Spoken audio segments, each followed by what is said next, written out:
Good morning, dear students. Today we shall see second part of Silk Road chapter. In part 1 we saw that author was describing nomads' dark tents. Nomad means the person those who does not have their permanent houses, जिनको हम बंजारे कहते हैं. And we also read about the Tibetan Mastiff. Mastiff is a black dog. We read that these are the shaggy monsters. Shaggy monster means बड़े बड़े बालों वाले ये खूंखार काफ़ी खूंखार जानवर हैं. इनके दे हैव मैसिव जॉज, बहुत बड़े बड़े जबड़े हैं. तो जब these mastiffs started chasing Seton Seton driver के पीछे जब भाग पड़े तो it caused Seton to brake and swerve. Swerve means गाड़ी की बार बार ब्रेक लगाना and swerve means to change the direction. तो बार बार उसकी गाड़ी के आगे आ रहे थे, अटैक करना चाह रहे थे. तो let us proceed further. What happened after that? The dog would make chase for 100 meters or so before easing off. कहते कि जो डॉग थे वो हमारा पीछा कर रहे थे. चेज का मतलब क्या होता है? पीछा करना. फॉर 100 meters, लगभग 100 मीटर तक. और so before easing of. Easing of means getting relaxed. Having scene us of the property. तो उनकी जो प्रॉपर्टी थी, जो उनके टेंट्स थे, तो जब तक उन्होंने हमें वहाँ से भगा नहीं दिया जब तक वो शांत नहीं हो गए. 100 मीटर के लगभग उन्होंने हमारा पीछा किया. It was not difficult to understand why ferocious Tibetan mastiffs became popular in China's imperial courts as hunting dogs. कहते ये समझना जो है मुश्किल नहीं था कि किस कारण से ये जो फिरोशियस खूंखार तिब्बतन मास्टिफ्स जो डॉग हैं वो चाइना के एम्पेरियल कोर्ट्स के अंदर हंटिंग डॉग्स के तौर पे रखे गए. तो ये हमें आसानी से समझ आ गया क्योंकि ये बहुत ही ख़तरनाक लंबे लंबे जबड़े वाले, छोटे छोटे जबड़े वाले थे. Brought along the silk road in ancient times as tribute from Tibet. तो इनको जो है सिल्क रोड के थ्रू जो है एंशियंट टाइम में इसे लाया गया as a tribute from Tibet. Tibet से एज ए ट्रिब्यूट के तौर पर इन डॉग्स को यहाँ पर लाया गया. तो इसका पर्पज़ क्या था? प्रॉपर्टी को सेव करना, सिक्योर करना. इस बात की हमें समझ आ गई थी जब हमने इन कुत्तों को देखा. By now we could see snow capped mountains gathering on the horizon. By now we could see snow-capped mountains. Here author describes the next scene after the dogs, snow-capped. The poet is describing there was a snow. बर्फ़ आ गई थी पहाड़ों के ऊपर. जब हम थोड़ा और आगे गए, we entered a valley where the river was wide. हम ऐसी घाटी के पास पहुँचे जहाँ पर नदी जो है काफ़ी चौड़ी थी. And mostly clogged with ice. और वहाँ पर बर्फ़ जमी हुई थी. क्लोग्ड का मतलब होता है blocked. What is the meaning of clogged? Blocked. जहाँ जो पानी है वो ब्लॉक हो चुका था बर्फ़ के साथ. Brilliant white and glinting in the sunshine. और वो जो आइस है ब्रिलियंट वाइट, बहुत ही सफ़ेद कलर की. एंड ग्लिंटिंग. ग्लिंटिंग का मीनिंग होता है producing small bright flashes of light. हल्की हल्की चमक देना. The trail hugged it's bank, twisting with the meanders as we gradually gained height and the valley sides closed in. The trail क्या होता है? पाथ थ्रू कंट्री साइड, जिसको हम पगडंडी कहते हैं. ट्रेल का मतलब क्या होता है? पगडंडी. हग्ड इट्स बैंक, वो किनारा था. Twisting with the meanders.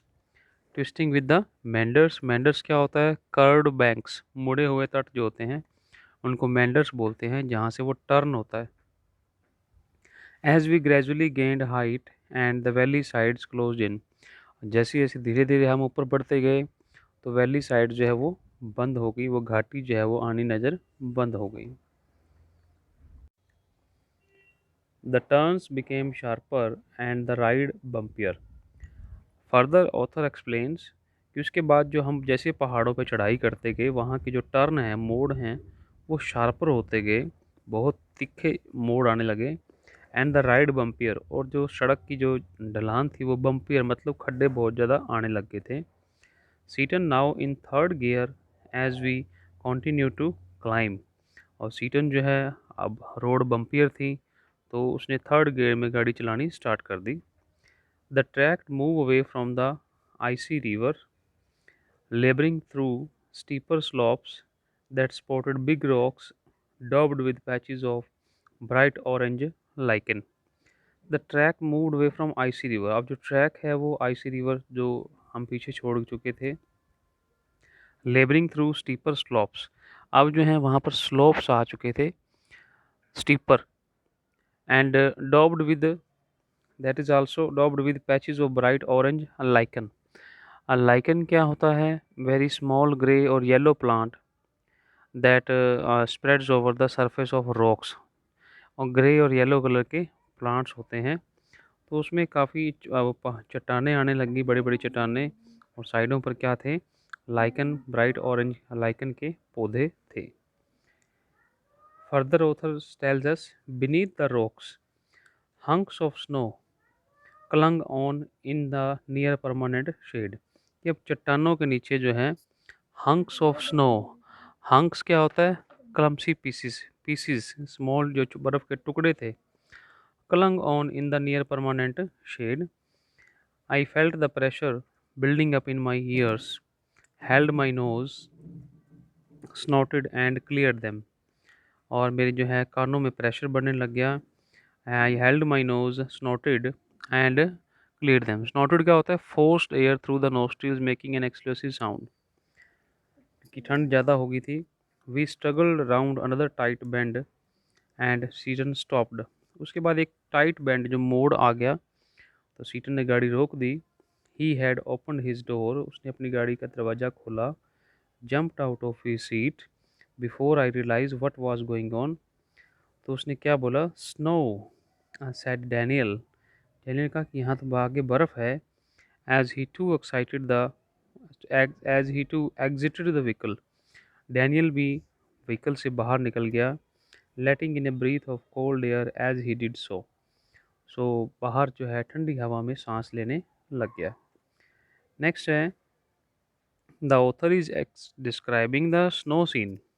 Dear students, अब जो है ऑथर जो है जैसे जैसे ऊंचाई पे जा रहा है तो वहाँ के जो रास्ते हैं, ऊबड़ खाबड़ जगह है, और वहाँ जो बर्फ़ है उसको ऑथर एक्सप्लेन कर रहा है अपनी जर्नी टू माउंट कैलाश में। नेक्स्ट है स्वेथ ऑफ वाइट स्टफ ले across the track in front of us. What is the meaning of swathe? A large strip और एरिया, लंबी पट्टी। ए स्वेथ ऑफ वाइट स्टफ मतलब एक लंबी पट्टी जो है वो हमारे सामने ट्रैक पे दिख रही थी, स्नो जम चुकी थी।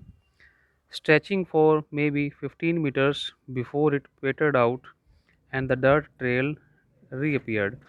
स्ट्रेचिंग लगभग 15 मीटर्स, 15 मीटर के करीब जो है वो फैल चुकी थी। पेटर्ड आउट का मतलब gradually became smaller quieter and then and.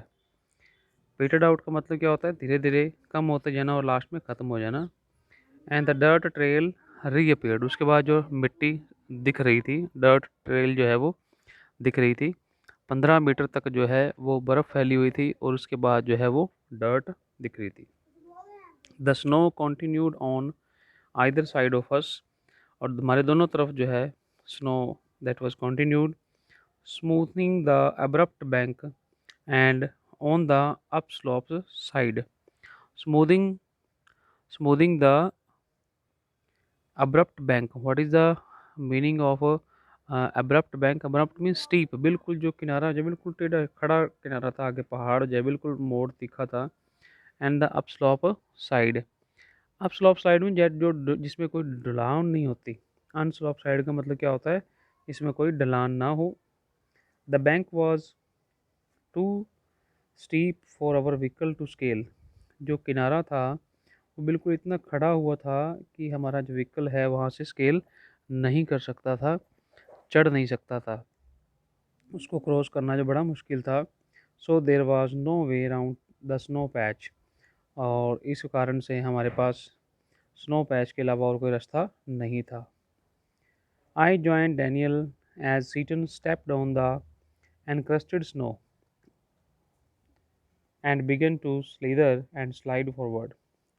I joined Daniel. Author says that मैं डैनियल के साथ खड़ा हो गया as Seaton stepped on the encrusted snow। और सीटन जो है जो एनक्रस्टेड स्नो थी, एनक्रस्टेड का मतलब होता है कवर्ड विद क्रस्ट, बर्फ़ की जो कड़ी पपड़ी से ढका हुआ था उसके ऊपर खड़ा हो गया। And began to slither and slide forward. और स्लाइडर एंड स्लाइड का मीनिंग क्या होता है? Move without much control. And slide means to glide over ice. तो ऊपर बर्फ़ के ऊपर वो फिसलने लग गया। Stamping his foot from time to ascertain how sturdy it was. अपने पैर को जो है वो स्टैम्प कर रहा था, चेक कर रहा था कि वो बर्फ़ जो है कितनी स्टडी है, नीचे हार्ड है या सॉफ्ट है। I looked at my wrist watch. मैंने अपनी घड़ी देखी। We were at 5210 metres above sea level. तो हम सी लेवल से 5210 मीटर की ऊंचाई पर खड़े थे। Next author tells us the snow did not look too deep to me. अभी भी ऑथर स्नो के बारे में बात कर रहा है कि जो बर्फ़ है वो इतनी डीप नहीं लग रही थी। But the danger was not its depth. खतरा डेप्थ से नहीं था। Daniel said so much as its icy top layer.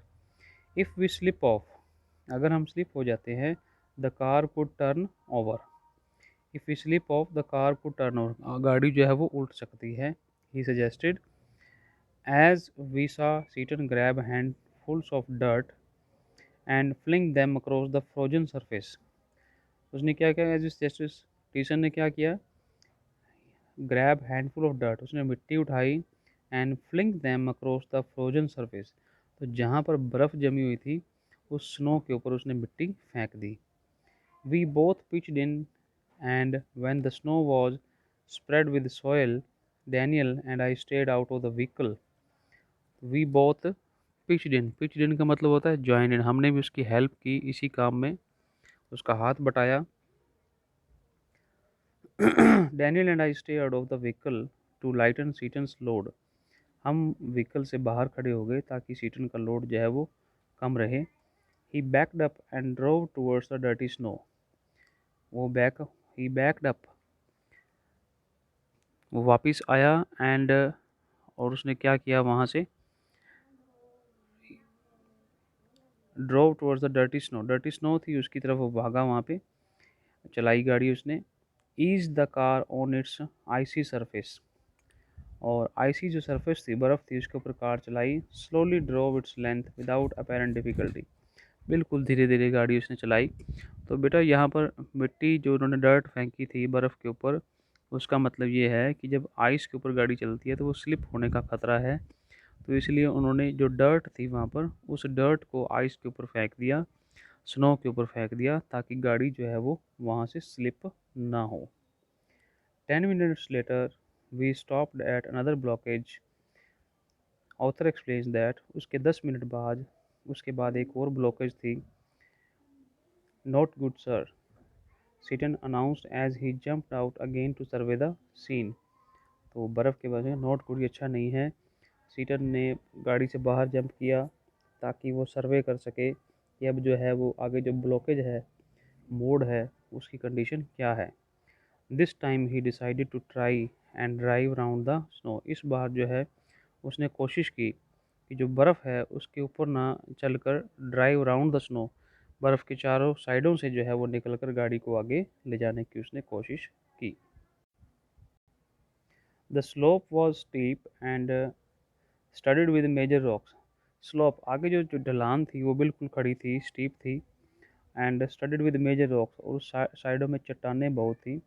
But somehow Seton negotiated them. Negotiate मतलब गाड़ी घुमावदार से आराम से उसने वहाँ से निकाल ली जैसे तैसे करके।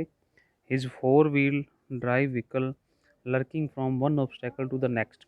उसका जो 4 व्हील व्हीकल है, गाड़ी जो है, लर्किंग फ्रॉम वन ऑब्स्टेकल, पहले एक मोड़ आती, एक चट्टान आती तो उससे बचती तो आगे किसी और चट्टान आ जाती। तो एक प्रॉब्लम के बाद दूसरी मुसीबत के साथ वो गाड़ी घूम रही थी। In so doing he cut off one of the hairpin bends. ऐसे करते करते उसने एक हेयर पिन बेंड को भी क्रॉस किया। तो dear student, hair pin bend का मतलब क्या होता है? Very sharp bend. What is the meaning of hair pin bend? Hair pin bend का मतलब क्या होता है? एक शार्प बैंड, बहुत ही तीखा मोड़ आया, वो भी उसने कट ऑफ कर दिया। Regaining the trail further up where the snow had not drifted. और उसको मोड़ने के बाद जो है, उसके बाद जो है रीगेनिंग द ट्रेल फर्दर, उसके बाद हमें ट्रैक मिल गया where the snow had not drifted, जहाँ पर जो बर्फ़ है, ड्रिफ्टेड का मतलब ढेर नहीं लगे हुए थे, blown the large piles by the wind, तो बर्फ़ के जो है वहाँ पर ढेर नहीं लगे हुए थे। I checked my watch again as we continue to climb up in the bright sunshine. मैंने जो है फिर से अपनी घड़ी चेक की, क्योंकि हम अब ब्राइट सनशाइन थी। We crept past 5,400 meters and my head began to throb horribly। अब जो है हम 5,400 मीटर की ऊंचाई पर पहुंच चुके थे और मेरा सिर जो है वो चक्कर खा रहा था। I took gulps from my water bottle. मैंने पानी के घूंट पिए। Which is suppose to held a rapid ascent. Which is suppose to help a rapid. Rapid मतलब वेरी फास्ट, एक्सेंट का मतलब the act of climbing up upward journey. आगे जो है मदद की उसने ऊपर चढ़ने में। We finally reach the top of the pass at 5,515 meters.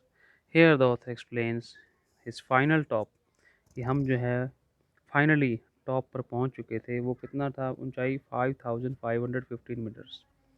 It was marked by a large cairn of rocks.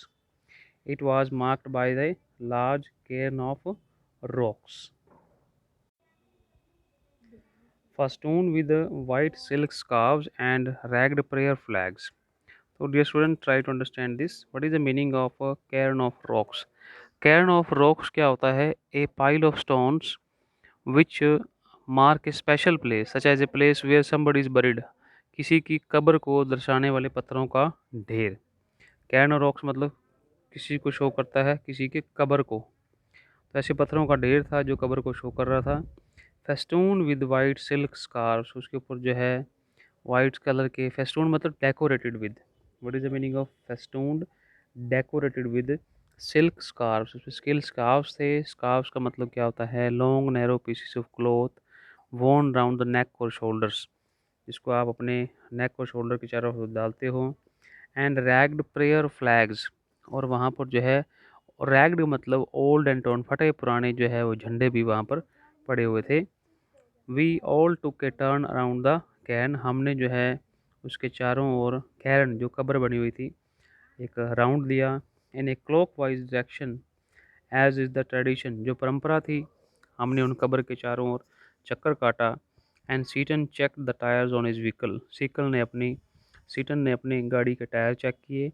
He stopped at the petrol tank and partially unscrewed the top, वो पेट्रोल टैंक पे रुक गया and partially unscrewed the top, जो top था उसको unscrew मतलब उसका पेंच जो है उसने ढीला कर दिया। विच एमिटेड ए लाउड हिस, जब उसने वो ढक्कन खोल दिया उससे क्या आवाज़ आई? ए लाउड हिस। हिस मतलब ए साउंड होता है। The lower atmospheric pressure was allowing the fuel to expand. The lower atmospheric pressure, जो एटमॉस्फेरिक प्रेशर था लोअर ऊपर, was allowing the fuel to expand, वो फ्यूल जो सो एक्सपैंड हो रहा था। It sounded dangerous to me, मुझे खतरा नज़र आ रहा था। Maybe sir, Seton laughed but no smoking, वो सोच रहा मे बी सर हो भी सकता है, लेकिन सीटन जो है हंसने लग गया। And he said that but no smoking.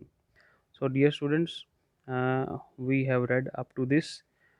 In part 1 we saw the author explains about the gazelles, wild ass and dog mastiff, and in part 2 the poet has described his difficult journey crossing through the snow and rocks, कैसी जो चट्टानें थी, बर्फ़ थी track के ऊपर और sharp bends थे, हेयर पिन बेंड थे, उसको बड़ी मुश्किल से क्रॉस करते हुए ultimately he reached above 5,515 metres. Finally जो है वो वहाँ पर पहुँच गया। So up to this you have to read this today, and next portion we shall complete in part 3rd. Thank you. Have a nice day.